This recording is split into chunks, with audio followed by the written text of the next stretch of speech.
సభకు నమస్కారం. చాలా వరకు నాకంటే చిన్నవాళ్లే కనిపిస్తున్నారు కాబట్టి వాళ్ళందరికీ దీవెనలు. ఇక్కడ వేదిక మీద ఉన్నవాళ్ళు కూడా నాకంటే చిన్నవాళ్లే, వాళ్ళకు దీవెనలు.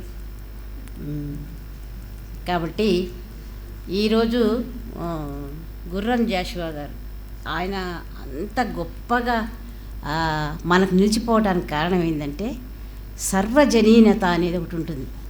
అంటే అందరూ, అంటే సమాజంలో ఉన్న అందరు మనుషులు కవిత్వం చదివినప్పుడు వాళ్ళ జీవితాలను దాంట్లో చూసుకోవటం. ఏ కవిత్వం అయినా గొప్పగా ఉండడానికి కారణం అదే ప్రధానం. అంటే మనం ఆ కవిత్వంలో మనని మనం వెతుక్కుంటాం. ఇక్కడ నేనున్నాను అనుకుంటాం. ఇప్పుడు శిశువు గురించి ఆయన రాశాడు అంటే శిశువులందరినీ, ఏ శిశువుని చూసినా కూడా ఆయన అభిప్రాయమే మనం అవును ఆయన రాసింది రైటే అనిపిస్తుంది. కాబట్టి అది నిలుస్తుంది. ఏమన్నారు? సుకవి జీవించే ప్రజల నాలుకలయందు అని కదా చెప్పింది. సుకవి అన్నాడు. అది కూడా అన్ని మామూలు కవి కాదు, మంచి కవి. సుకవి అంటే మంచి కవి. ఇంతకుముందే కాసిం గారు చాలా కాసిం గారు చదివి ప్రసంగం తర్వాత ఇంకేముంటుంది చెప్పడానికి, ఏముండదు, మొత్తం ఆయనే చెప్పేస్తాడు. కాబట్టి మొత్తం ఆయన చెప్పేశాడు, ఆయన తత్వాన్ని చెప్పేశాడు. విశేషంగా ఈ అబ్బాయి 2-3 సార్లు అన్నాడు, ఈ కొన్ని పద్యాలు చెప్పి సంస్కృత భూయిష్టంగా ఉన్నాయి కాబట్టి అవి మనకు అర్థం కావట్లేదు అన్నట్టుగా కొంత చెప్పాడు. కానీ గుర్రం జాషువా కవిత్వంలో సంస్కృతం చాలా ఉంది. ప్రతి ఏమంటారు పదబంధము సంస్కృత భూయిష్టంగానే ఉంటుంది.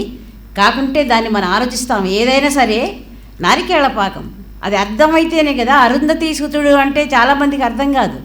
ఈ అరుంధతి అనే ఆవిడ వంత చరిత్ర తీసుకురావాలి. మళ్ళీ అరుంధతి అనే ఈమె వాళ్ళ ఇంట్లో పుట్టింది కాబట్టి, వాళ్ళకు పుట్టినవాడు కాబట్టి ఈ హరిజనుడు అని చెప్పాలంటే ఈ అరుంధతి దగ్గరికి వెళ్ళాలి. ఆమె ఎక్కడ పుట్టింది, ఏం చేసింది, ఇట్లాంటివన్నీ కూడా చూస్తే కదా అర్థమయ్యేది. అట్లాగే ప్రతి పదానికి కూడా వెనుక ఉన్న ఒక అర్థం ఉంటుంది. దానికి కారణం ఇప్పుడు శ్రీశ్రీ కానీ జాషువా కానీ అద్భుతమైన కవిత్వం అని మనం ఎందుకు అంటాము అని చెప్తే అది సంస్కృత భూయిష్టమైంది. సంస్కృతం బాగా చదువుకున్న కవులు వీళ్ళు. సంప్రదాయము సంస్కృతం బాగా చదువుకున్న వాళ్ళు ఏంటంటే రెండు మిక్స్ చేసి రాశారు. అంటే సమకాలీన సమాజాన్ని, భాషను ఉపయోగించుకున్నారు వాళ్ళు. సమకాలీన సమాజాన్ని ఎక్కడ ఎంచుకున్నారు? మనం ఏ పాత్రను చూసినా కూడా మనం ఉన్నాం దాంట్లో అనిపించే దగ్గర సమకాలీన సమాజం తీసుకున్నారు. చెప్పేటప్పుడు మాత్రం అద్భుతమైన భాష. ఆ భాష రావడానికి ఊరికే అలాటప్పగా రాదు. మీరు నేను ప్రయత్నిస్తే రాదు. అది దానికి ఎంతో కృషి చేయాలి, ఎంతో చదువుకోవాలి. చదువుకున్నప్పుడే ఆ భాష వస్తుంది. అది అందంగా ఉండాలి. అన్నిటి తెలుసు. ప్రతీకలు ఉంటాయి, ఇవన్నీ కవిత్వంలో అలంకారాలు ఉంటాయి. వీటిని అలంకారాలు అందరికీ అన్నీ చెప్పగలరు కానీ అందంగా చెప్పాలి.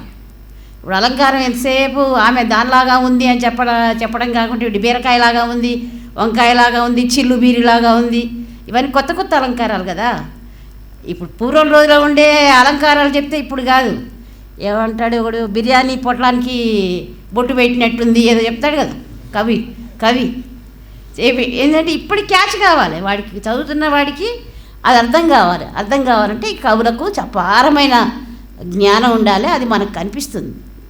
మనకు జాషువాలో ఆయనని కవిత్వాన్ని పట్టి చూసినప్పుడు ఆయన లోకజ్ఞత కానీ, ఆయన భాషా పటిమ కానీ, అలంకారాల ప్రతిభ కానీ, ఇవన్నీ కలిసినప్పుడే మనకు విడివిడిగా చూస్తే అవి ముక్కలు కానీ దాన్ని కలిపి చెప్పటం. మనం ఏమంటారు, ఒక అమ్మాయిని చూసి బాగా లావణ్యంగా ఉంది అంటారు.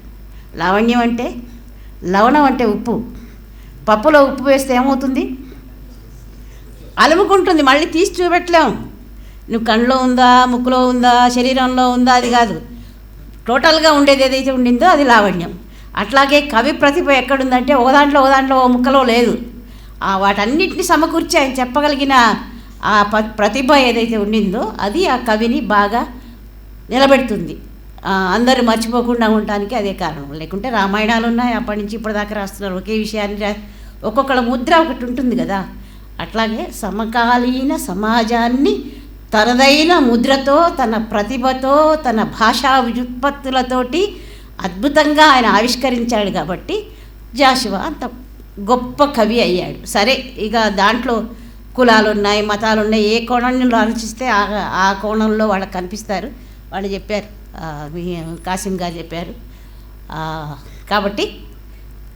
జాషువా పద్యాలు అందరూ పాడారు. ఇంకోటి ఏంటంటే పద్యం అంటే దానికి అర్థం ఉత్పత్తి ఏమిటంటే పాదాలు కలిగింది పద్యం.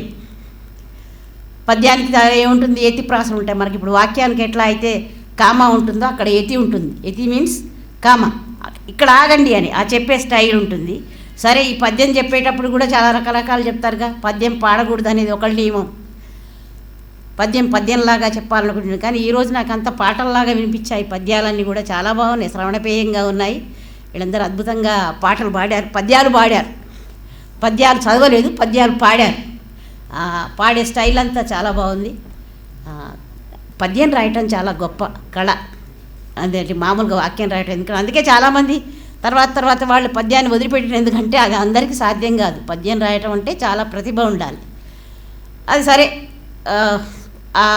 ఒక వర్గానికి బాగా అలవాటైన దాన్ని ఈయన ఛాలెంజ్గా తీసుకుని నేను ఎందుకు రాయకూడదు పద్యం అని చెప్పి అట్లా చేసి అందరితోటి మెప్పించి అవుననిపించుకున్నవాడు. కాబట్టి జాషువే అనన్వయ అలంకారం. ధన్యవాదాలు.